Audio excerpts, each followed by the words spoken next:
Welcome to the field. Out!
James, it's been a bit of a whirlwind week for you. Talk me through how the move from Falmouth came about. Yeah, I think whirlwind was a bit of an understatement, really. You know, along with work and the move was quite intense, really. So it was a decision that probably maybe run my course with the club. Given the club so much over the years, and they've given me so much as well, and probably just got to a point. I think everyone needed probably a new voice, and that's as simple as it is.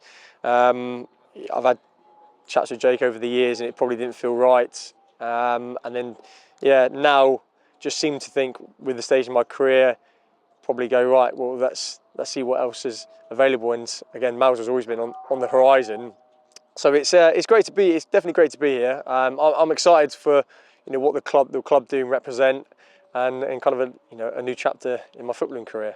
So you've been here with the club about 4 or 5 days now, one training session, 5-6 hour bus ride. How's it been so far? How was the bus ride? Yeah, good, really good actually. A great bunch of lads, real good bunch of lads. I know most of them anyway through previous club football and other representations. So really easy drive, to be fair. I thought it'd be a lot longer than it was. Playing games on the bus, doing the little score predictor, things like that, and the bus drive flew by, which is good. Finally, thoughts about today, looking at the pitch? Yeah, quite long. Yeah, pitch is quite long. Obviously, weather's staying away. I think it will do for the remainder of the day. So, I think with the pass is going to have to be a bit more zip on them. It's quite a short pitch, to be fair, just looking at assessing it. But hopefully, I said, look at the quality we've got. Hopefully, it all goes to plan today. So I'm excited. James Ward signing this week, obviously. What does he bring to the team? Experience, bit of leadership, I think, as well, which will suit us. And I think just a bit of solidarity with our kind of defensive play. He's strong with set pieces. And listen, he's great with his feet as well. So I think he'll fit right into what we try and do. And listen, really top guy as well. So he'll be good amongst the group.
Half-time verdict. Thatcham deserved the lead. Yeah. Any more thoughts? You're coming back into it, Mousehole coming back into it. I think a draw at the end, definitely going into the game.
Goldie, 3 points, 2 fantastic goals. How does that feel? Really good, really good. Bit of relief as well because first half we were dreadful all over, and it needed something big from everyone. You know, we made changes. I think Ashley was right. He could have made 10 changes because you can't. Ollie was superb as always, but he could have changed any of the outfield players.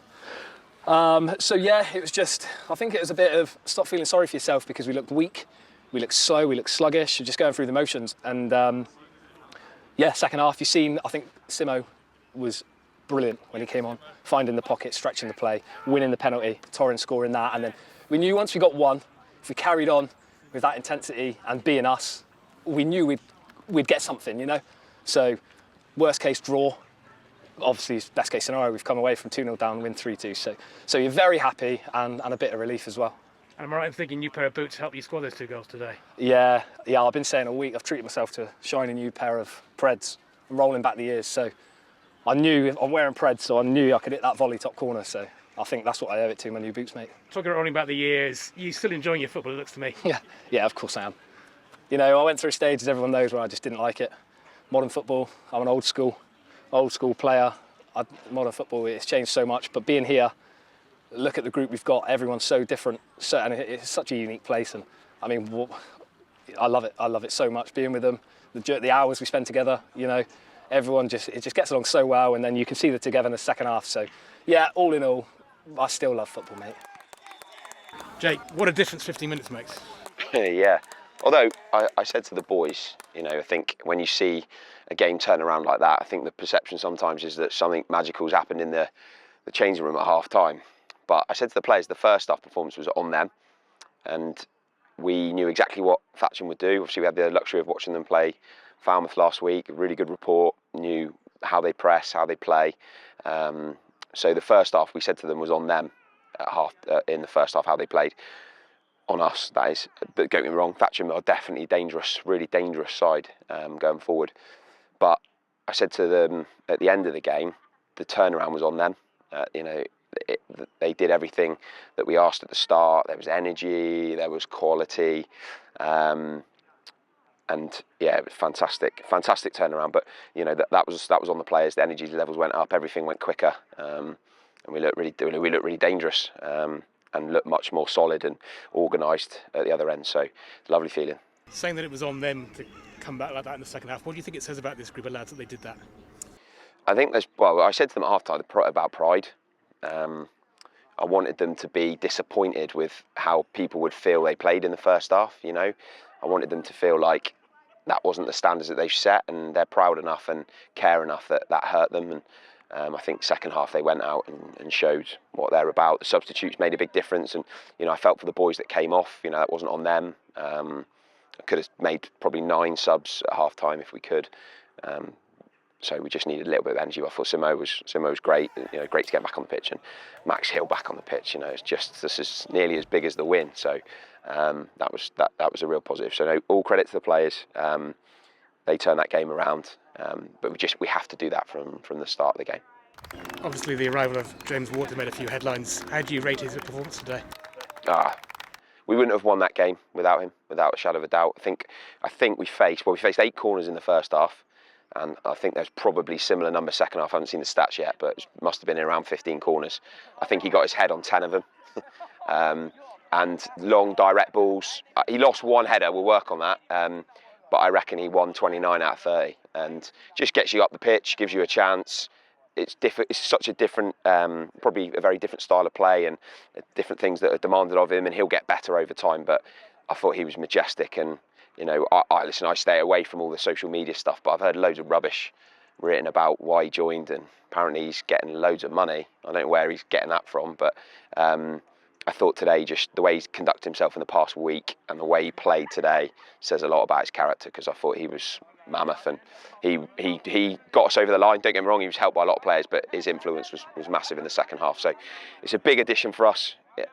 He gives us a skill set that we haven't really had in the past in terms of that aerial dominance and his voice and leadership. So I'm really chuffed for him, because that would have been a baptism of fire in that first half. Not it was on him, but he must have started wondering whether he made a good move. But yeah, he was outstanding second half, and I think he'll keep getting better and better as well.